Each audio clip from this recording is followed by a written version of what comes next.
Welcome back to Northwest City Politics in the Know with Juanita. We're glad that you're joining us again this week. We're always happy there are people like you out there that are interested in the issues that are happening in our cities.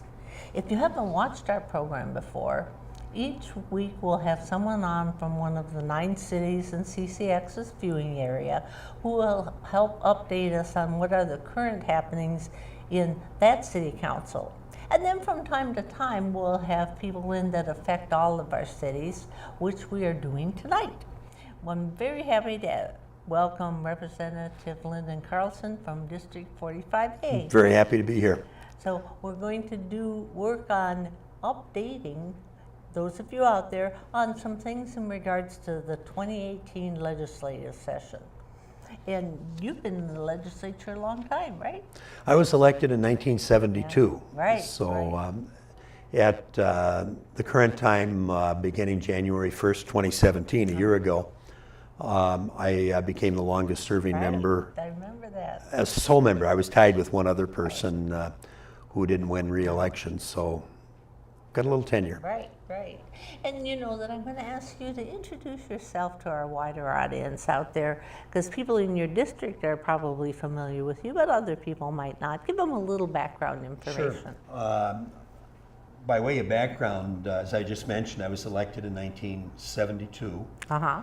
And I was always very interested in government and politics and public service, and I found the legislature to be the perfect spot for me. Right. And it's a place where you can really have an impact and a positive one, in my view, on the citizens of the state of Minnesota and, of course, your own legislative district and area.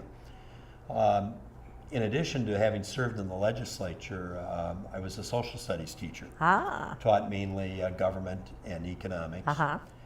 And then another thing that will affect the budget, and I don't know if you've heard much about how it will affect Minnesota, but the recent federal tax law that goes into effect, or has already.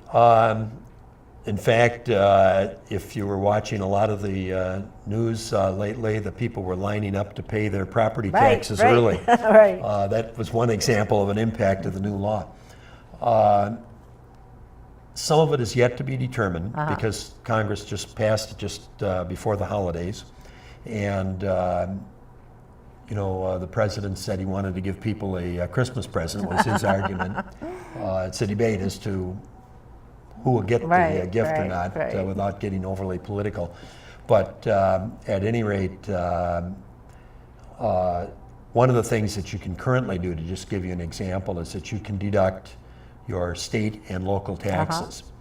And right now, they put a cap of that at $10,000.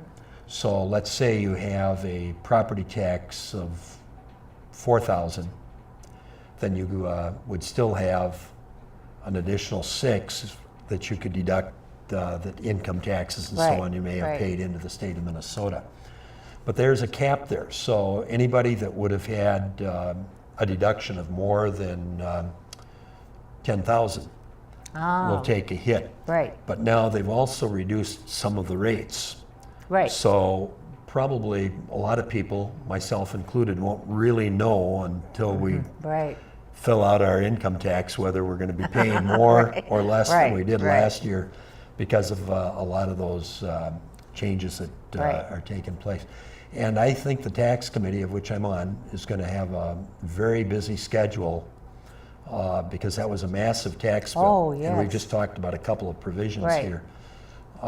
Reviewing that, and one of the things that we'll have to decide is, are there areas where it's going to be wise for us to piggyback, if you will, on some of the federal tax changes or not? And that will probably be a big part of the discussion this next session, and maybe even on to the next biennium.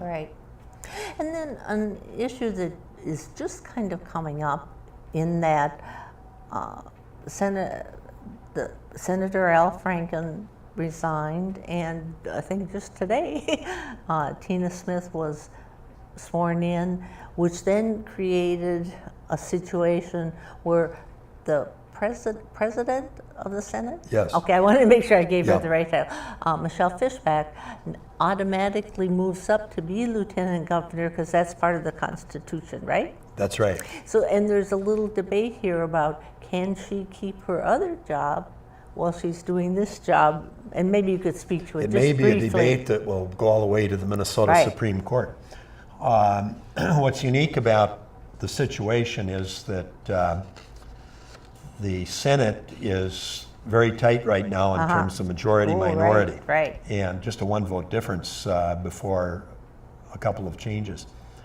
So if her Senate seat is up, if she resigns from the Senate, then if the Democrats were to win that seat up by St. Cloud, Oh, right. they would be in the majority. Yeah. There is another special election, Right. but it's the history of that district that's up has been more Democratic. Right. But you never know with a special No, you election. Her district leans more Republican, but it will be a very hard-fought campaign if it's Oh, yeah. vacated. Now, she feels that she would be able to serve as both a state senator and lieutenant governor. The Attorney General has said, no, you cannot hold two elective offices. She points to a law that goes back to the late 1800s where somebody was served as both lieutenant governor and had an appointment, but it wasn't an elected position as I understand it. So that's one of the differences. So it's probably an issue that will ultimately be resolved by the Supreme Court. Right. Yeah, and then switching gears in that your bonding bill is going to be a major part of it, but what kinds of issues end up getting bonding? People out there might not be familiar with it. They know you're going to work on bonding, but what makes the grade or doesn't make the grade? And maybe for the benefit of the audience, it's the infrastructure bill. Right.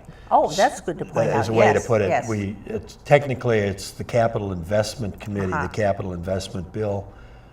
We informally call it the bonding bill because we're going into debt. Right. To pass a bonding bill, it takes an extra large majority, 81 votes, Right.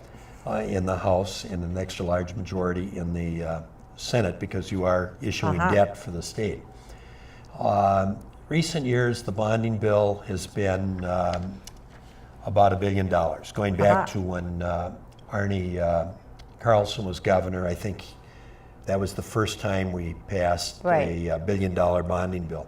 And it's remained at that plateau ever since. Now, the governor last time introduced a bonding bill of $1.4 billion, and he argued that in part, if you adjusted it for inflation going back to the 1990s when Arnie Carlson was governor, that an equivalent number of dollars after inflation would be about $1.4 billion. Having said that, the legislature still passed a $1 billion bonding bill. So that's part of it. And then a lot of people say, well, what kinds of projects qualify? That was part of your question. Right. And they have to be a project that's of statewide significance or regional significance. And regional would be if you had several communities that were working together on an initiative that required some bonding, or it could be a project in and of itself that was of regional significance. Now, the way the bill kind of breaks down, we're dealing with infrastructure for local units of government if it's of a regional significance, and that's usually about 10% of the bill. So roughly $100 million if it's a $1 billion bill. Typically about 30 to 40% of the bill goes to our higher education institutions. University of Minnesota, what we used to call the MnSCU system, they now call it Minnesota State. They've had a name change. Right. But the Moorheads, the Mankato's, the Bemidji's, and then our community colleges and so on. They're usually the largest chunk in the bill because there's a lot of real estate when you're maintaining and modernizing all those college buildings. A good example of a big project at the U of M is an old, very prestigious looking building. It's Pillsbury Hall. Right. And the university wants to redo that. And believe it or not, we did a site visit there, and there's an attic. Ah. And you go up into the attic, and the university's got a plan where that will give them several thousand more square feet by finishing off the attic. Right. And it is truly an attic when you get up there. And but anyone that's attended the U of M or been on the campus, I'm sure, is familiar with Pillsbury Hall, even if they haven't had classes there, because it's a very old, very nice looking building, one of the very earliest built on the university campus. But like our Capitol, it's a building that needs to be renovated and updated and protected, if you will, to make sure it's a good, secure facility from the elements. What the Capital Investment Committee does in preparation for the bill, we do site visits. So you know what each one is about. We were out about 14 or 15 days. And we do this traditionally. The state is divided up into 5 regions. And we get on a bus, the committee, and the Senate does the same thing. And we visit many of the requests, not all of them, because there probably in the end will be about $3 billion in requests, and the bill will be about $1 billion. Right. So the role of the chair and other committee members is to try to identify which projects we should have a site visit for. And that's where you learn about the project. It's where you learn a lot about the state of Minnesota. I bet. And so you have northeast, southeast, southwest, and northwest, and then the Twin City metro area is the 5th region, if you will. So we're on university campuses, we're in state parks, we're visiting communities that have needs. And speaking of that, there's a couple of ones locally that are looking for bonding. That's right. Maybe you can briefly mention those. One we started on a couple of years ago. It's called DeCola Ponds. And that's some ponds that are located in Golden Valley, kind of at the end of Winnetka, where you're leaving the New Hope, Crystal area and going into Golden Valley. And there's a big flooding problem there. Oh, yes, for years. That flooding problem involves all 3 cities, even though the DeCola Ponds are physically in Golden Valley. The flood mitigation in this case is of regional significance. It's 3 communities. So what we were able to do, Department of Natural Resources maintains a list of flood mitigation projects across the state.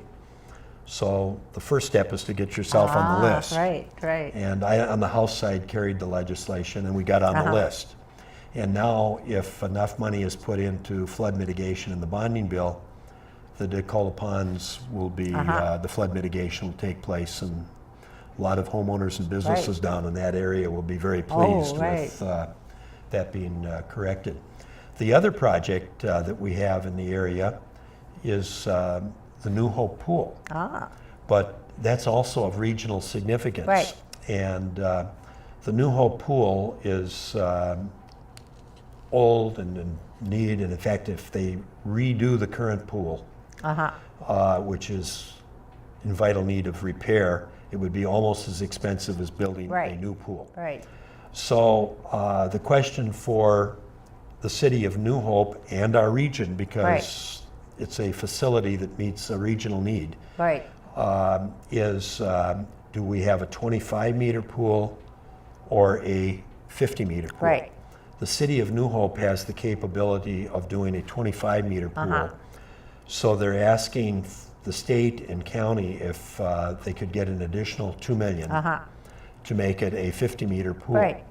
And there are not, I think there's, in the Twin Cities, at least on the western part, there's 3 50-meter pools.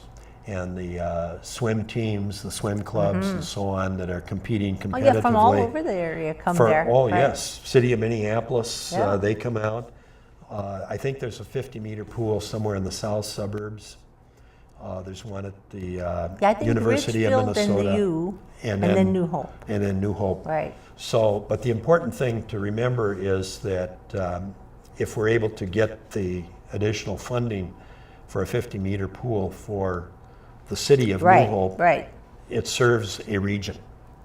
And that fits the criteria Right, for state right, bonding. It has right. to be more than just the city of New Hope.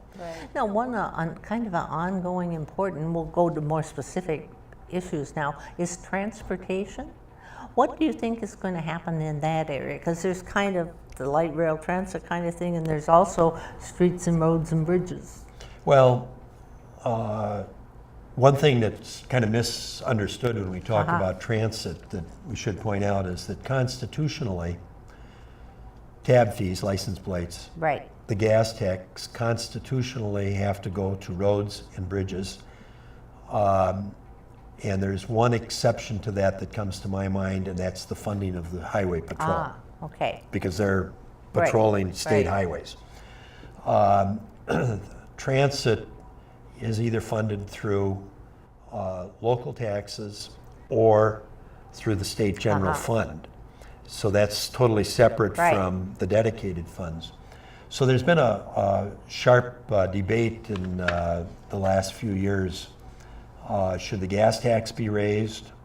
That's a dedicated fund that would go to roads and Right. bridges. Should license tabs be raised because there's a huge need? Oh, right. Or should we look to another source of dedicated revenue? And the most recent discussion has been that, because there is a tie with transportation, Right. the sales tax that's already being collected that goes to the general fund, so it would not be a tax increase. Right. But dedicating those funds either statutorily or constitutionally to roads and bridges. Right. Now, that does take a hit, if you will, on the general fund that would Right. have to be made up somehow, Right. economic growth or other tax revenue or whatever. So it's not as simple as it may look Right. initially, but that's where the conversation is going now. And then those that are proposing that approach also say, and there would not be a tax increase because it's just a transfer Right. of funds. It's what we did with the license tabs. Oh, right, right. We were collecting that, but that went into the general fund initially. And then for several biennium, they debated and had plans statutorily to move that money into roads and bridges or transportation. And it never seemed to quite happen until we put a constitutional amendment up, right, and the public right. very strongly Right. voted that the license tabs, that money should be dedicated constitutionally to transportation. So if we do that with the sales tax on Right. auto parts, it would be similar to what happened with the license tabs. Sure. But that's yet to be determined. Right. So that's But- one issue people can think about. But there's a huge infrastructure need with roads and bridges. Oh, right, And then there's going to be the question of, well, then how do we fund light rail? right. But it's not in competition with the gas tax. Yeah, That's- right. But a No, lot of that's people good to point don't out. understand No, that. that's good to point out. So that issue will rise again, more Well, than likely? The two projects that impact the West Metro, or the Metro Right. basically, are the Southwest Corridor. Right. And there's still not total agreement about the Right, routing. Right, So that's been delayed several times as they try to work out a compromise on Right. the route for Southwest. After Southwest is what we call Botno, right, and that would go up through the northwest right. suburbs. And we're basically ready to go. The planning process is there.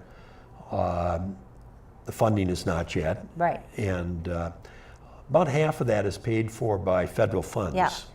Now, there's been a change in the administration, so whether federal yeah, what will attitude happen, toward right. transit will change or not, who knows? Right. Then switch over to the area of education. What do you see maybe arising in that area that is some issues take several years before they come to fruition, right? Well, that's true of any number of legislative Right, issues. We've been trying to fix transportation for some Right. time.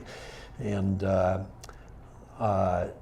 couple of things to keep in mind. The main appropriations bills were passed the first year of the biennium. Right. That's when we pass the tax bill, the major one. That's when we pass the education bill, higher education bill, right on down the line, health and human services. But that doesn't mean that there aren't some issues that surface or that there isn't some fine tuning the second year. So a couple of issues that could conceivably surface in education. One is special ed transportation. Oh, right. And right now, under federal law, a student can, and it's not really special ed, it involves many of the homeless families and so on. But under federal law, they can, if they're living in, let's say, St. Louis Park, but they had been attending school in Robbinsdale, they're entitled to transportation from St. Louis Park to Robbinsdale. And that has a cost factor. Oh, sure. Like some federal programs, it's not fully funded, and so the local school districts are having to pick up some of that cost, but they are entitled under federal law to that transportation. And when you're moving a lot of students, that can become costly. Oh, yeah. When I said special ed, I misspoke a little bit. It's some may be, but it's basically broader than that. It's broader than that. It's homeless. And then there is a special ed issue that will surface this issue or this session, and I don't know how it'll be totally resolved. But if a student goes to a charter school and has special ed needs, they can bill back to the school district that they live in. And some of the school districts are saying, well, that's a more costly approach. We can deliver those services at the local school district level for less cost, probably because of some economies of scale, than in a charter school. So that one will probably be pretty hotly debated. Oh, yeah, I bet. But that's when I mentioned special ed, that is a special ed issue in the bill back, which becomes quite expensive. And so whether there'll be a compromise worked out on that or just how that's going to happen, but it'll be high on the agenda of many of the school districts that see that as a bill that they get that they would argue they have little control over. And then teacher licensure will probably be back before the legislature again. And they put in place a tier system, and the lower tiers, you don't necessarily even have to have a degree, let alone a degree in education. And that's been a real pressure point by some of the teacher groups, some of the people that are interested in education, saying, well, how can we ensure quality when someone that does not yet have a degree or doesn't have a degree in education would be able to come in and teach. That was highly debated in the past. It did pass, but I suspect it's one of those issues that will recur. Oh, right. And then another major one will be early childhood education. Oh, yeah.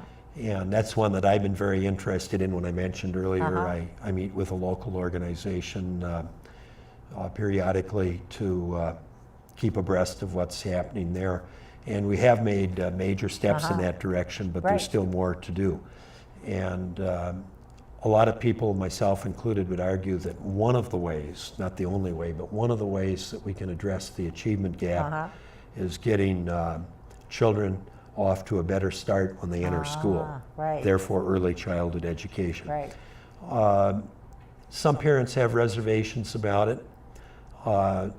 I was one of the architects very early of all-day kindergarten, and we made sure that we included the language that it was voluntary. Voluntary all-day kindergarten, voluntary early childhood education, so a parent that didn't want their child to attend all-day kindergarten, for example, could opt out and they could go just the half day. I did check when I carried the bill. It provided for about 50 sites statewide initially back many years ago. And I did check with some of the schools, and I asked how many parents opted out. Almost none. They took advantage of it. Yeah. But it's politically, it softened it when you said, well, it's voluntary. But when the rubber hit the road, the vast majority of the parents wanted their child to have the advantages of all-day kindergarten. Then I thought we'll touch on an area that's just starting to be a concern about, on much more than the state legislature, but cybersecurity. And both state and federal levels, there's concern about that. And I think you had said there's been a kind of a beginning in this area with some bills that you'll be looking at. We had, in the tax committee, we've had hearings. Department of Revenue has come in, and they're concerned about people getting a hold of somebody's social security number and then accessing their tax records and finessing it so that they get somebody's refund. So the Department of Revenue says that they are frequently being attacked, if you will, with people that are trying to do that very thing.